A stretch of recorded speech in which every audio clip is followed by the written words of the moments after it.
Hey, what's going on? My name's Coach Lee Hopkins. My pronouns are he, him, his, and you're listening to the Patterns of Possibility podcast. This is a podcast dedicated to helping you replace harmful patterns with new possibilities. In each episode, we'll explore topics that inspire you to be yourself, live your truth, and make lasting friendships. In this episode, I have an interview for you. I'm back with interviews and very excited about this one. I know I say that for everyone, but people excite me. So I'm excited for this one too. My guest today is JT, and he is going to, of course, introduce himself because I let people tell their own stories. That's what I say. So, JT, can you tell us who you are, what you do, why you're here? Yeah, absolutely. Hi, everyone. I'm JT. My pronouns are he, him, his. And I am a director, creator, and executive producer of The Mr. K Show, which is a podcast for kids. And it's available on all streaming services. So wherever you get Patterns of Possibility, The Mr. K Show is there as well. Yeah, awesome. So, Mr. K Show, I wonder, um, how did this come about? This is really interesting. Can you tell us more about what the show is? Yeah, absolutely. So to start off with your first part of the question, how did it come to be? I actually started at the beginning of the pandemic last year. I would never forget it. Friday the 13th in March. I was a teacher in Philadelphia, and our entire world got flipped upside down, just like a lot of other people at that time. And for the couple of weeks after, I was feeling so many emotions, and I really just wanted to just talk to people about what is happening and to highlight and showcase people. So I was doing exactly what you're doing, just having interviews, talking with people, and talking to adults and talking to teachers, talking to actors, talking to music therapists, and just showcasing the amazing work that they're doing in the educational space with children, with entertainment, puppeteering. And at the end of the summer, I had 10 episodes, and I was like, all right, let me do this again. It was a lot of fun. So I did another season, another 10 episodes. And at the end of last year, I was feeling that I was missing something. I was missing that passion, that drive. And I loved talking to all of the people that were on my podcast for the adults. But there was just that something that was missing with creating something that's for kids. I've been an early childhood educator for more than a decade in a variety of different roles. And I always had this knack for theater. I grew up in the theater. My parents were in theater. We always did Christmas musical dramas and Easter musical dramas. I loved playing. There were puppet shows that were during the summer, and I just wanted to create something that was fun and engaging for children. When I was a preschool teacher, I wanted to mimic my day as a preschool show that we grew up, and starting with a good morning song and ending the day with a goodbye song. And then throughout my time as a preschool teacher, I noticed that children need to be taught how to do things, and that's how teamwork, the song Teamwork came up. Like teamwork, work together. And the kids would sing that song, and then I just like went on GarageBand, plucked a couple of things, and just played it in the classroom. And it was so cool seeing kids like picking up buckets from centers and singing the song and working together. And so a lot of those songs just came from my time as a preschool teacher, like many years ago. And so I had all these songs just in my back pocket, and I said, let's create something. And that's how the Mr. K Show became a children's podcast from a adult podcast. Okay. So you gave us a whole lot there, and I really love it. I mean, I'm so glad that you're willing to share so much with us. So then you said that you started just with your own feelings about the pandemic and wanting to share with other people and understand what other people are going through, and you just Mm-hmm. turned that into essentially something for younger people, like early childhood education. So that's like what 5, 6, 7, 8, kind of like that age. Yeah. So not really an age range on the show. I like to have all kids welcome, because the second you start putting an age range on something, once a child hits that age, they're going to say, "Oh, that's a baby show," or "that I'm too Ah, old for that." And so I mm-hmm. just have all kids, from 2 years old all the way up to 10-year-olds who are loving the show and are very immersed. And I even have Yeah. adults listening as well and enjoying it. So I it's mean, for everyone. absolutely. I mean, who doesn't like music? I still remember when you talked about preschool, I thought about my preschool teacher and the impact that they had on me. I still remember it to this day. I remember one thing is where they helped me pour syrup on my pancakes. Mm, And I was just like, wow. And she actually like kind of poured it up from a little height so it looked all magical when it fell. And those kind of things, just stay with you. So when you give a child that experience at such a young age and with the music, you get that ingrained into them. They feel like excited to pick this up. Like you're saying, you've seen the kids just take your song and make it their own. It's fantastic. absolutely. Yeah. So then, you know, uh, I wonder what was one of the challenges about.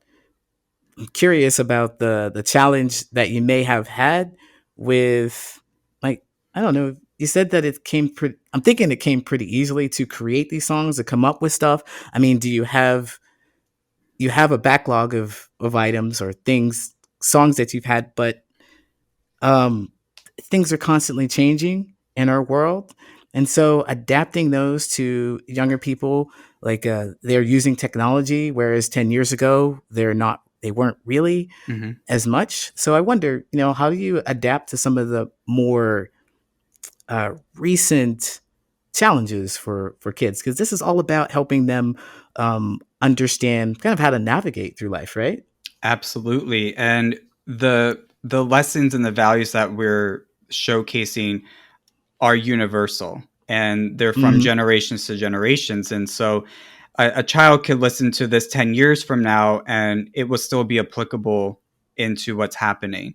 But one major movement that really changed my perspective was the Black Lives Matter movement, and in making sure that all children are seen, especially people of color. And so our podcast, as the director, I created a diversity content committee where I have other people from different backgrounds, people of color, and we're able to create and make sure that all of our shows are making the possibilities for everyone, and not thinking about, okay, well, that won't, a child might not know what that is, or let's add this a story. And it just really has had these conversations. They're tough conversations that you need to have.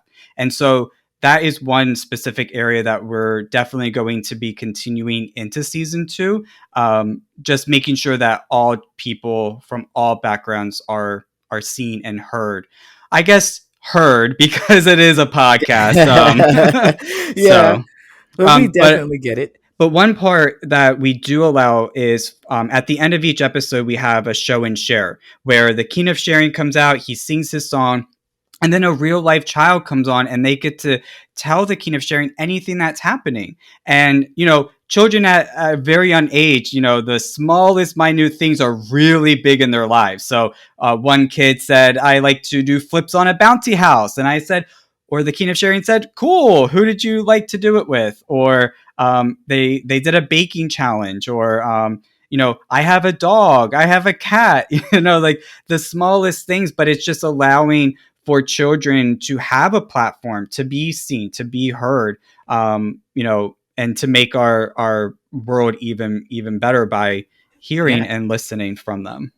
Yeah, like I said, I mean, you're early childhood education, so this is really telling them or really showing them, telling, showing, not going to nuance it here. So Yeah, they're really understanding and learning that what they say is important. And that is the lesson that I think you're getting from that. They're learning that what they have to say is important, no matter how silly it might seem to us as adults, but it's something important and worthwhile. You've got our attention. You've got a lot of people's attention. What do you want to say? That's fantastic. I think that's very empowering. And then you talked about diversity. That's really awesome too. I like that you're talking about diversity because it's a culture shock when you grow up and you believe the world is one way, and then you run into people that completely flip your world, and you're confused. You don't know what to do. You're combative. You don't know what to do with that, and so you're giving them the tools to not only deal with the ability, or not only not only understand what's out there, but also understand how to deal with it when they come across it. Right. So fantastic. I can't wait to hear some more about diversity. There's a whole lot of things to talk about um, with uh, the awareness that we have as adults and things that are coming in, like ableism and even ageism, which is, Hmm. I don't know if they're kid appropriate, but maybe they are. What do you think? Yeah, those are topics that are people think, oh, children won't be able to be able to handle, or they won't be able to learn. But you have to do it in a way that they'll be able to understand, and do it on a just make it empathy. One of our episodes is the golden rule: do unto others as you want to be treated, and making sure that you're treating all people with respect.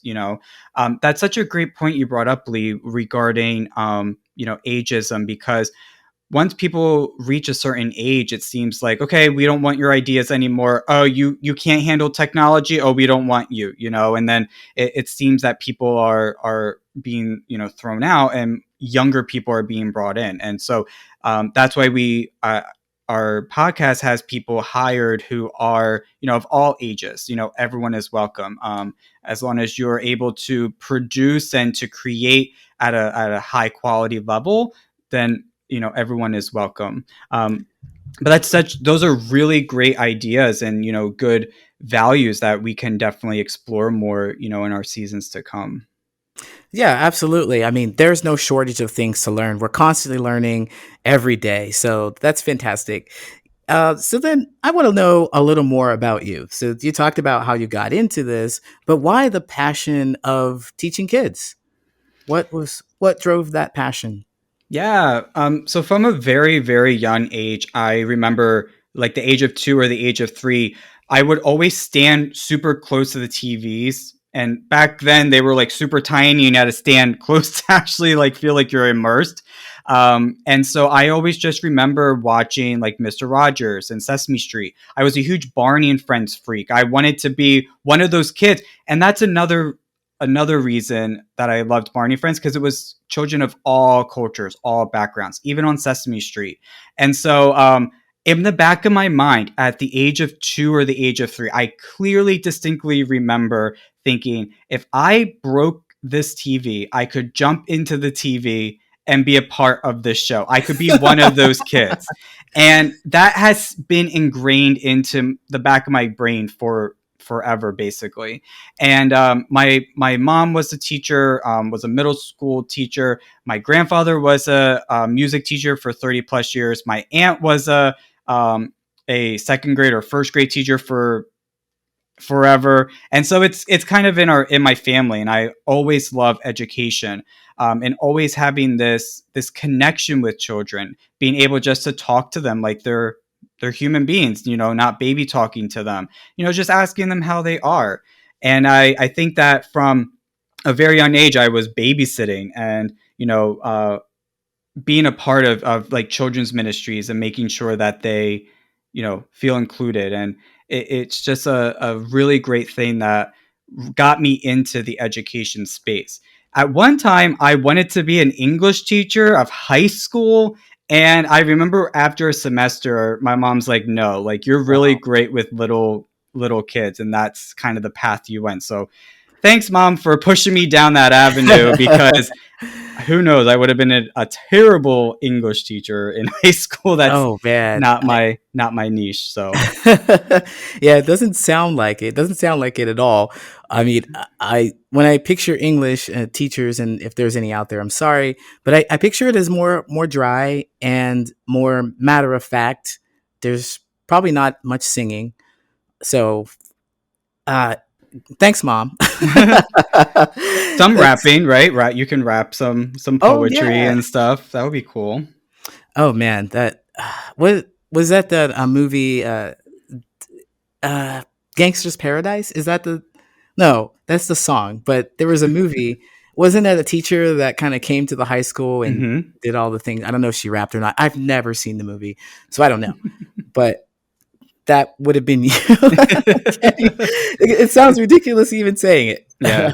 it. It's just crazy how like the patterns of possibility, the patterns that are in your lives are pushing you towards where you're supposed to be. And a lot of the times I look at the patterns and I was just focusing on like the no's, focusing on the negativity, oh, I didn't get this opportunity. Oh, I didn't get this internship, getting really upset and, taking it personally.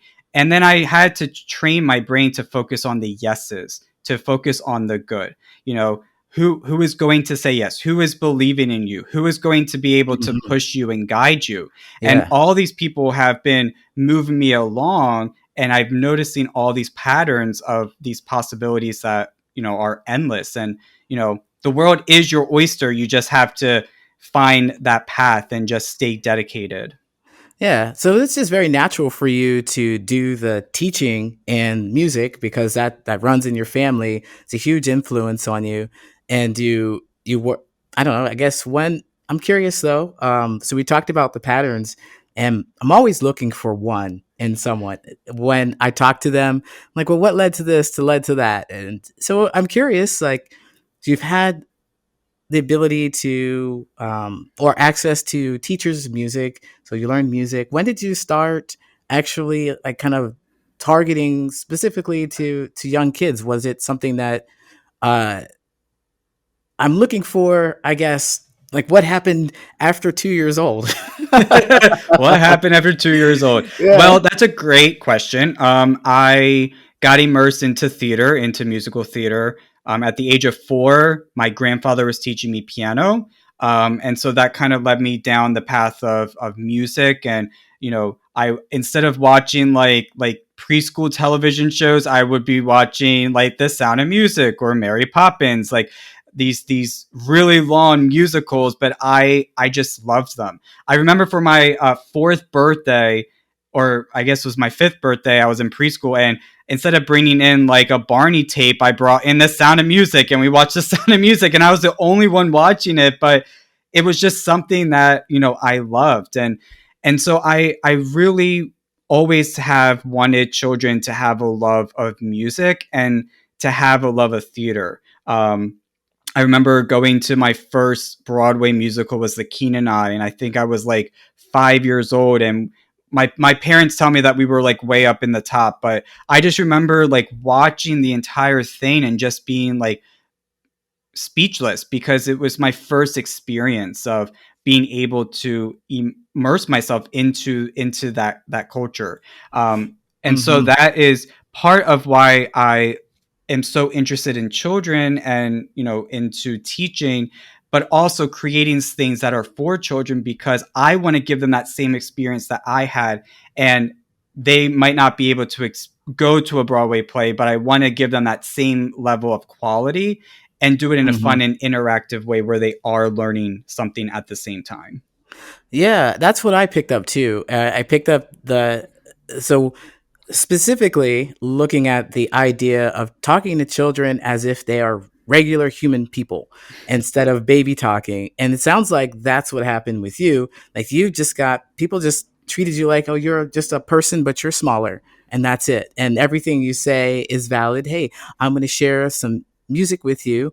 Oh, you're interested in something more than Barney and Friends? Well, here's something, the Sound of Music, that's a little more grown up Mm-hmm. that you can relate to as well. So it sounds like that experience worked out very well for you, and you want to replicate that for the others, for other kids. Absolutely. Yeah, and I hear that it is more beneficial to talk to children just the way normal, like without baby talk and stuff too. It's better for development. Yes, it is. Especially when they are growing in those early years. It's important that you are like just talking to them normally because then they might have like a speech impediment or they might catch up on some of the words that they are saying. And I remember growing up and was very small for my age. I was always the shortest kid in class, like the scrawny little thing. And I go to a restaurant and I'm able to read, and they don't give me a kids menu. And I remember like putting my fist down and saying, I can read. And I never wanted a child to feel inferior like that. I wanted to always bring out the positive in them. And so just talking to them and, giving them the benefit of the doubt and knowing, reading the room. You have to read the room with kids. You have to play off of them because some kids might be able to take things to the next level, like what you were saying about like the sound of music, and some kids can't. And so you have to adapt how you are talking to a child based off of where they are developmentally. Yeah, so you have to personalize your conversation with them, like based on what they can understand. So do you find that a lot of children really understand more than what we give them credit for? Yes. There That are was so kind of many a times when I love television. It's something that I'm very passionate about. And seeing shows that are, taking kids' minds to the next level. But there are a lot of shows where it's just brainwashing them, and it's just so like quote unquote babyish because that's what people think. Oh, well, this is what kids need, and it's like no, like kids are sophisticated. They might not pick up on every single little thing, but make it fun and enjoyable, but don't bring it down so that they're feeling like they're not going to be able to get anything out of it. Yeah, I think that engagement is important. You don't want to brainwash them, essentially, put them in front of a TV and they're not interacting at all. I mean, if you have to watch a video, then maybe there should be interaction would be better. But passively absorbing information doesn't really help, especially when they have to go and apply this information too. I really like this idea of actually giving some real examples of situations. So in your latest episode, you talked about teamwork, and I thought that was a really great episode because it kind of highlighted different points of view from each of the characters. Can you talk a little bit about what inspired that episode? I love that. Yes. So that is actually something that happened in a classroom when I was teaching. I just remember, kids coming up to me and giving me all their different perspectives, and I just remember I said, okay, we're going to each share what really happened. And I know the kids that were exaggerating, and weren't telling the truth. And then there were the kids that I could really count on that were like, no, Mr. K, this is actually what really happened. But again, the teamwork song came just from kids wanting to be independent. When you're 3 and 4 years old, you want to be independent. You want to do things on your own, even though it might take a long time to do it. And so I really had to show my preschoolers that no, we can all take one side of the bucket and walk it over and dump the Legos, and being able to do it on their with a team and to use that teamwork. And this goes from as young as 2 years old all the way up to even fourth graders, because fourth graders are starting to become even more independent. They feel like they know it all because they're about to go to middle school. And so that was kind of where I was coming from, because as a fourth grade teacher, I was noticing kids that wanted to be independent and not let anyone else do anything. And so I kind of merged all the experiences together to create that episode.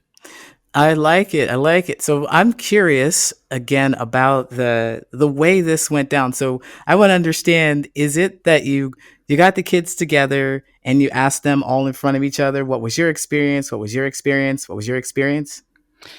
Kind of. I always wanted to take children like possibly like into the hallway or back into like the library and just like kind of talk to them through individually, because then one kid might say, "Nah, that's not what happened." And when I was a newbie teacher, I would have them do it together, and I learned that's not the way to do it.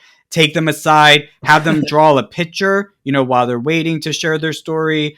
If they're old enough to write it down, and that way I can compare notes and have those receipts and really Hmm. understand what happened and have a generalized picture. Yeah, you mentioned at the beginning of the episode that also adults listen to this. And I know that there are some adults that do not understand this concept, that other people experience the same thing Hmm. in a different way. Yep. God bless you for teaching these kids. I mean, bless your heart for teaching these kids. So yeah, because I think that's a fundamental thing to pick up. Like you have your life and you have your experiences, but also other people have their experiences, and understanding them is important. So I'm curious about the receipts that you had, and like, I mean, I'm so fascinated by the interaction with the kids and this. So you sat them all down and you said, "Hey, this is how this person thinks it went. So that person thinks it went."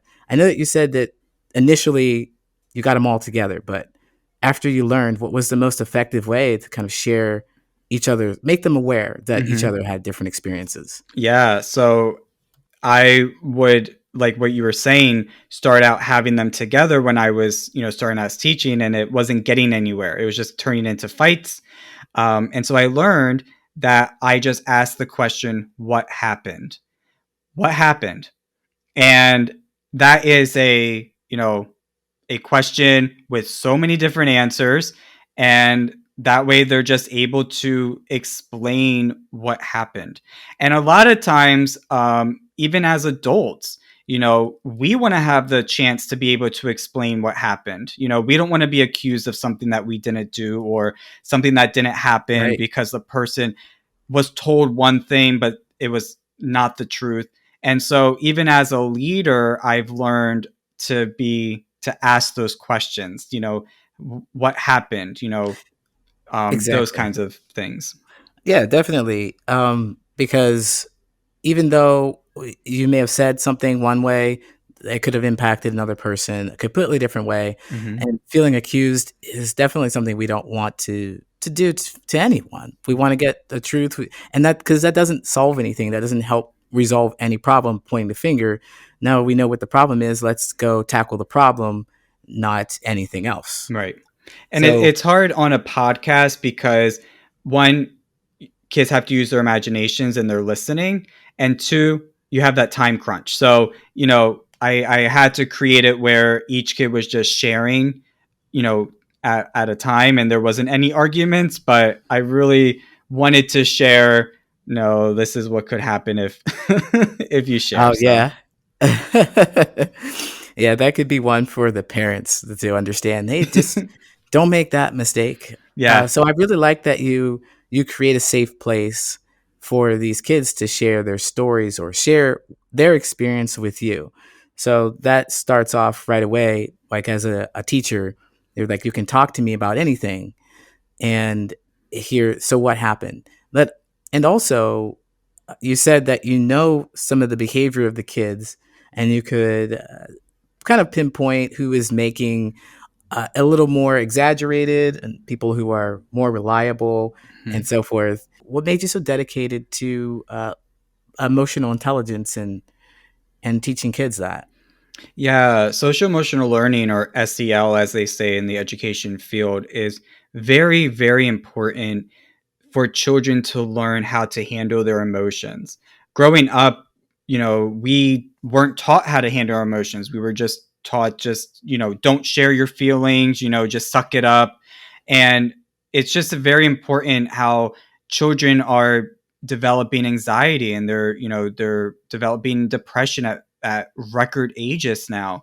And it's just important that there are school counselors that are taking the time to teach children how to handle their emotions. Do it in a way that is beneficial for not only for them but for the people around them as well. And so I feel that school counselors are awesome. They are such a backbone of a school because they're able to talk to children. They're able to have those connections. And they even are teaching the teachers, in the Mhm. classrooms, how to handle different behaviors and to handle those emotions. And it's always evolving, and that's why I feel like school counselors, there should be a lot more in schools, because there are more and more children that are, developing these feelings, these emotions at, as I said, at record Hmm. lower ages. Definitely. So you talked about how, SEL, I've not heard that before, social emotional learning. I have heard that, but there's it's becoming a very conscious thing. Now people are really keying into that and showing how it is very important to success in life. You got to be able to control your emotions to get through difficult situations, be resilient, Hmm. those things. So have you seen what happens, or have you seen children who have low social emotional intelligence? Like, have you seen how that has affected them, or have you seen anything that would affect them?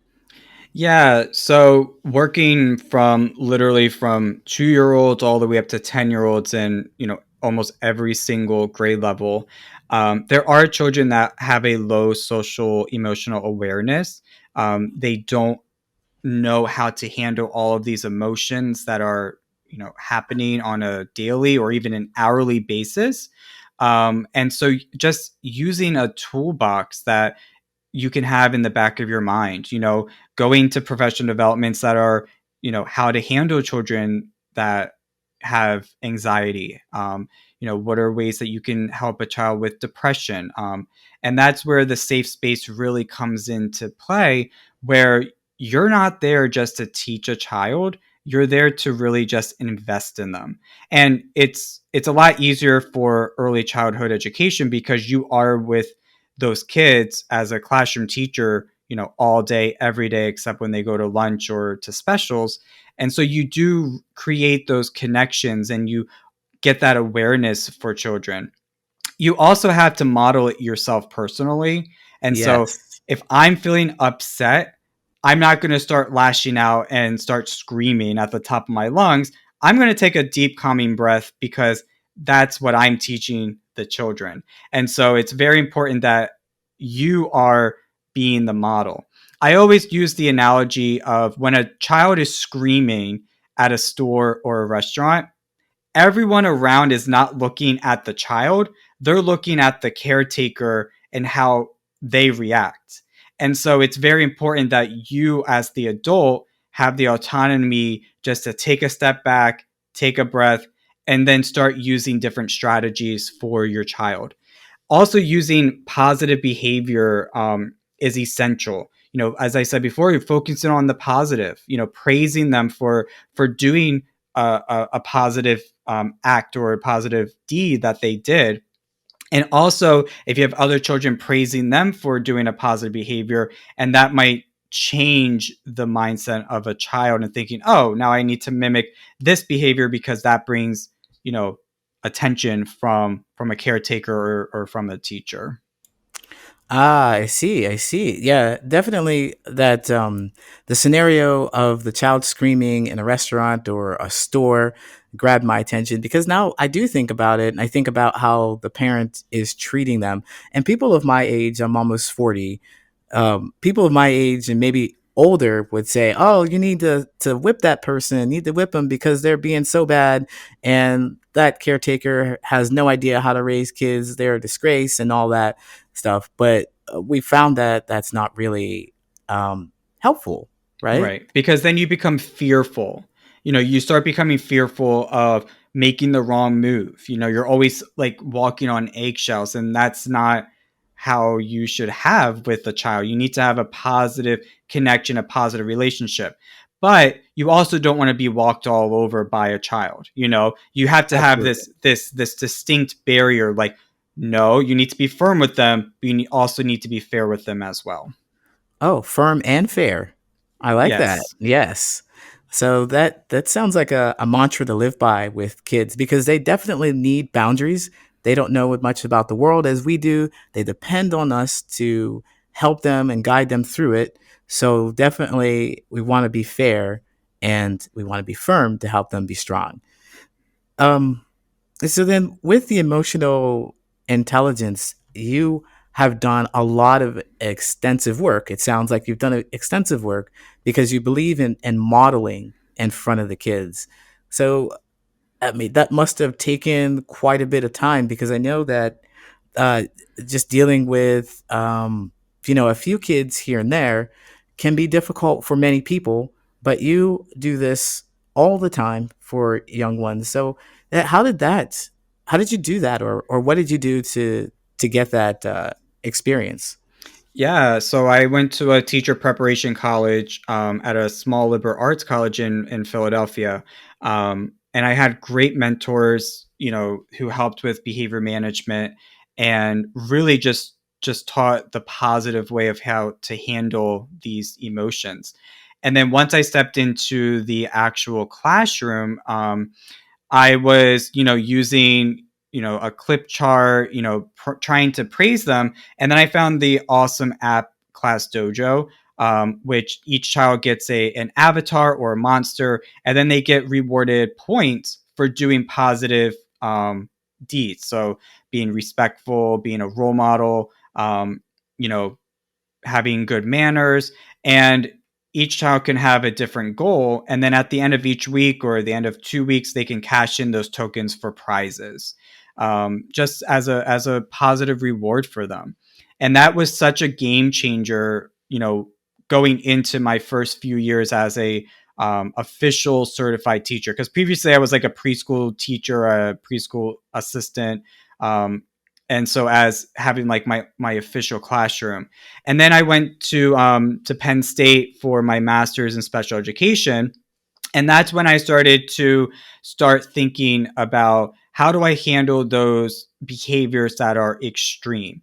And so I was able to write my thesis paper on using an individualized behavior plan for children that need a little bit more assistance. So if the class dojo point system isn't working, then you do this individualized sticker chart where each subject or each period of the day, so morning meeting, breakfast, reading time, song time, they get a smiley face.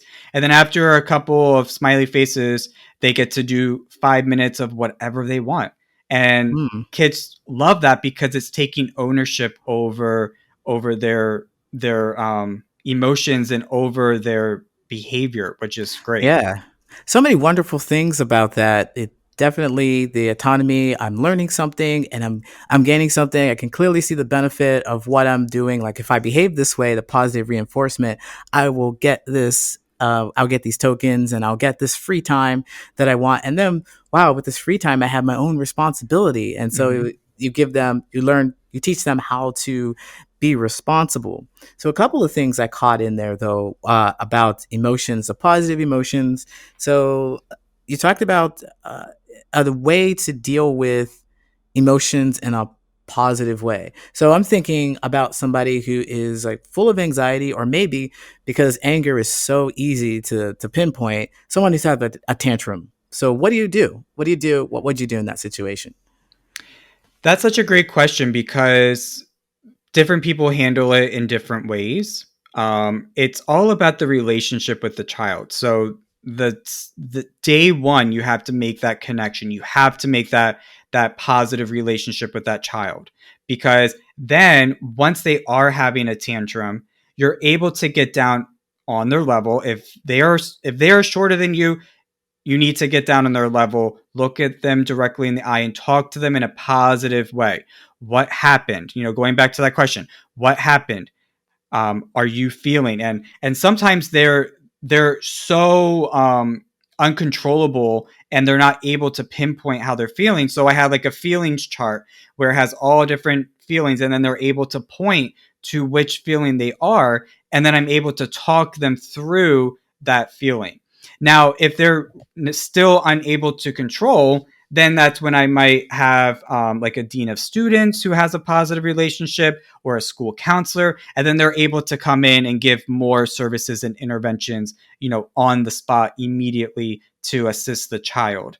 I gotcha. But Yeah. it's So then Yeah. So I hear you have lots of tools. You've gone to training for this, so you have lots of tools to actually interact with them and help them understand what's going on. I firmly believe that when we have these emotions, they come and they all of a sudden, if we don't know what they are, we're acting upon them. We've not seen this before. It's so intense. I don't know what to do. So that's what happens. And it happens to Hmm. the kiddos too. Little and so it happens to everybody who is human. And so you have a chart to teach them what emotion they're dealing with. And I find that is so fantastic because it's something that I did as like a 35-year-old. I looked at a chart to kind of figure out to increase the emotional intelligence because um, the way to connect to people is to basically describe your experience. Because you can't live their experience, but you can describe it. So you're teaching the young ones to be able to describe what's happening to them, name it to tame it. Yeah. So And it's also important that you are looking again for those patterns, and to track when are these behaviors happening. So what I would do is I would just have a checklist of different times, and maybe the child is eloping, they're refusing to do their math. And I'm noticing, okay, math time every single day, there's something. And I find out that the child doesn't like math, or maybe they're about to take a spelling test and they're starting to act out. Okay, it's because they don't want to take this test. So again, looking at those patterns, always being watchful and aware of your children.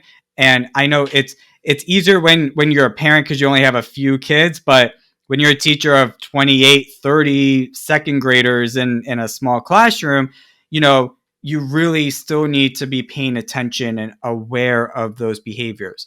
And also not just focusing on the children that are doing those negative or those undesirable behaviors, because many times you want your entire class to look like the poster child of teaching and saying yes, yes sir, okay, and that's not how it is in teaching. And so um, knowing that it's okay if all your children are not all sitting crisscross applesauce on the rug. Maybe some are kicking their legs up in the air, or maybe they're twirling their hands. As long as they're on the carpet and they're interacting, I'm okay with that, because at the beginning of my teaching career, I wanted them all to be perfect, all to look great. And that's not how it is. We all learn.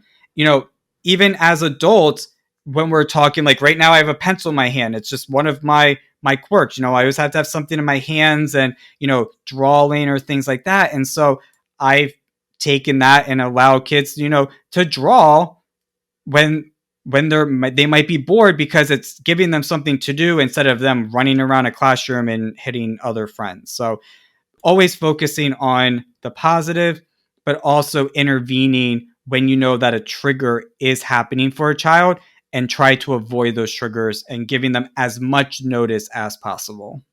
yeah, because I was gonna ask you about the intervention and how that comes about. Mhm. Um, so you've been tracking their behavior and you've noticed that some people are a little cranky at this time. So then what would you do to intervene? Because you know that math is coming up and you know that they're not going to like it. How are you going to handle that? How do you do that? So I make them like a teacher's helper, and I allow them to pass out like the whiteboards, and have them be the teacher and have them call on kids to come up and to play on this smart board, and show how to do the problems. And then I learned that once you engage that child at that time, they're going to take more ownership over their behaviors and start loving math. And then teaming them up with maybe they're really really low and they're struggling with math, teaming them up with a child that is on a higher level of math, and making that connection. And then the students are able to teach each other instead of you being the one that teaches. And a lot of the times, Lee, I noticed that kids are willing to listen to other kids, not the teacher. So I could show them a bazillion times how to do something, or I might use like a puppet, and or a stuffed animal, and they might listen that way. But I've learned that they usually like to learn from from their peers, which is kind of cool. Yeah, that is pretty cool. I didn't know that about kids. I kind of thought that maybe it's because of the way I was grown up. Maybe it's the way I grew up thinking that, oh, adults know stuff and our kids don't. But and now that I think about it, I think, well, middle school, high school, they talk about stuff between them. Peer groups, we like to learn from our peer groups.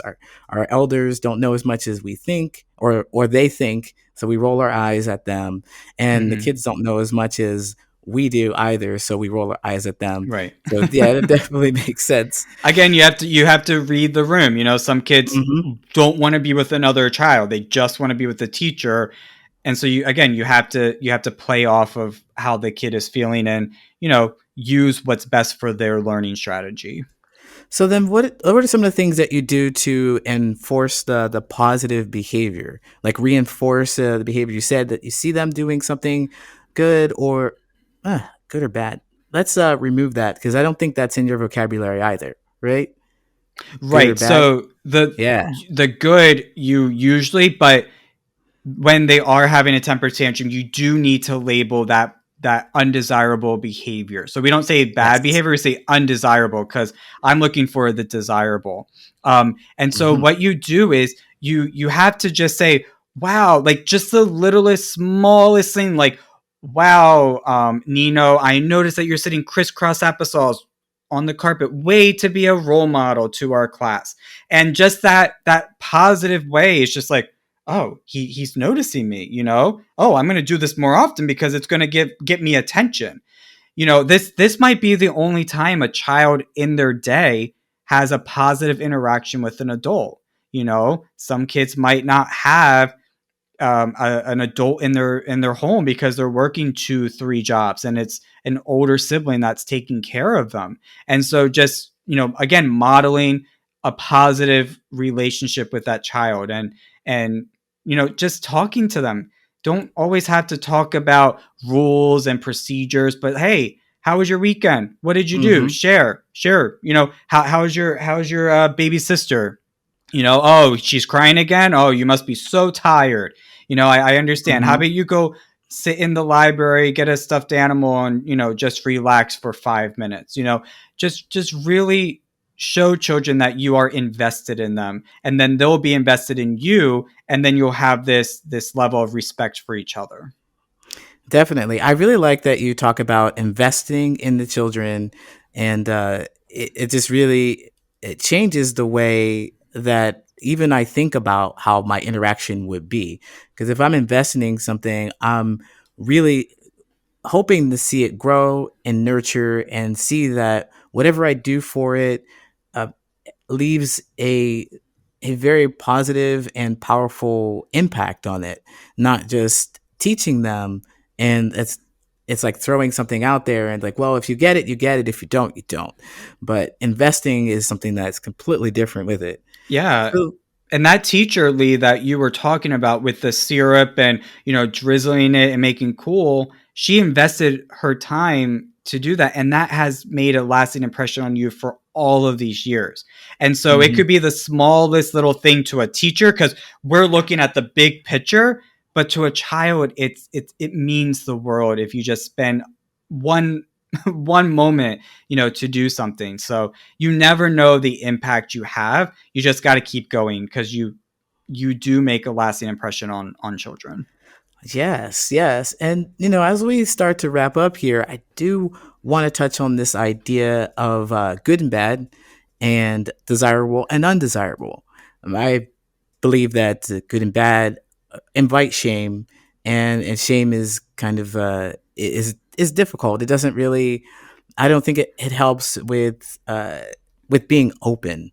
It doesn't help that because all of a sudden I did something bad. I am bad. They don't hear I did something bad. I am bad, and so we want to make a distinction. So why is it that you say undesirable and desirable?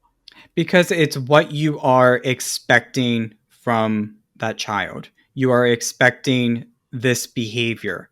And so if you're saying, "Oh, that's a bad way to do that," it has a negative connotation for a child because they might be told their entire life, "Oh, you're a bad kid." there's good in everyone. As you said, like, you step out into the world when you're an adult and you're like, there cannot be good in every single person, but there is good in everyone. You just need to foster that.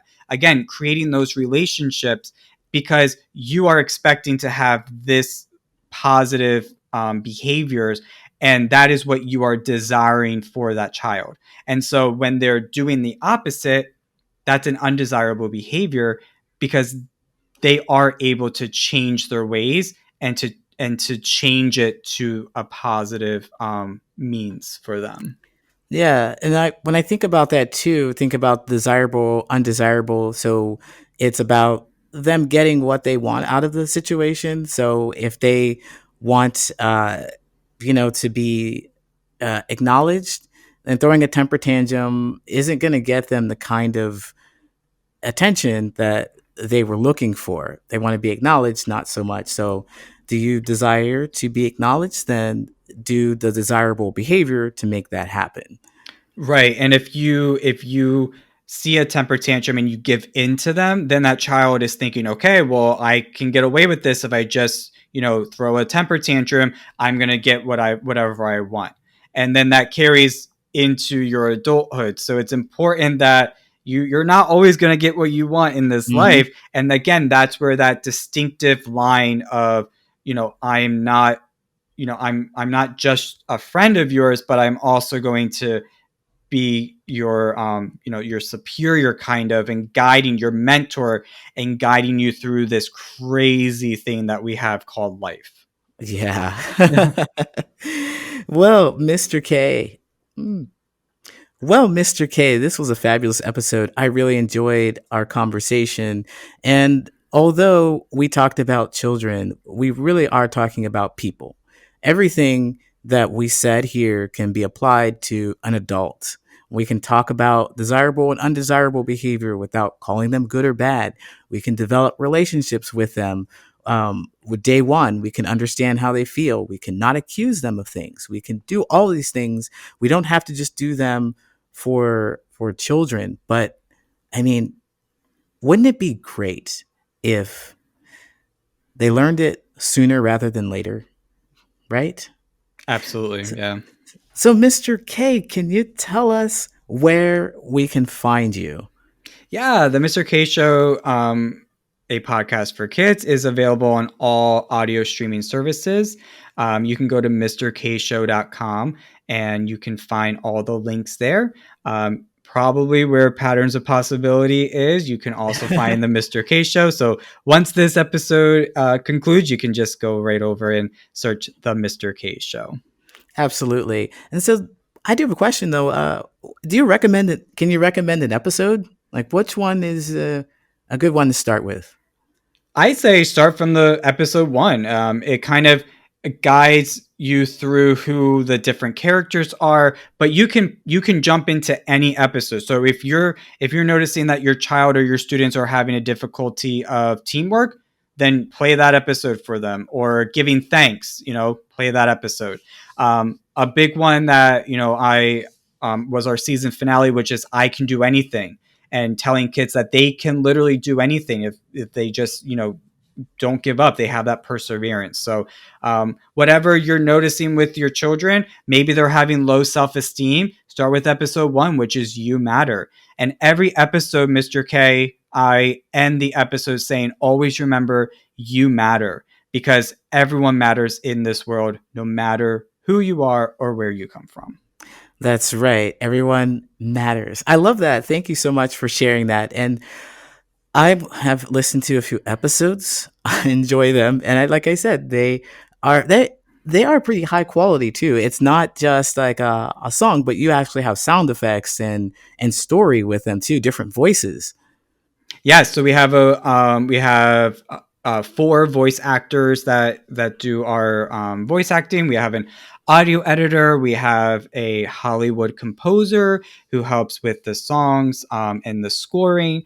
And so it is, what we're trying to do again is to create that high quality for children, and that Broadway style for them, right on their devices.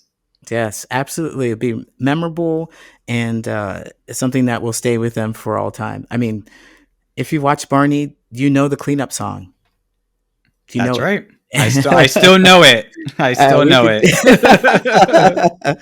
Yeah. So thank you so much, Mr. K. I loved having you here, and I hope that we could talk again soon. Absolutely. Thank you so much for having me, Lee. I greatly appreciate it.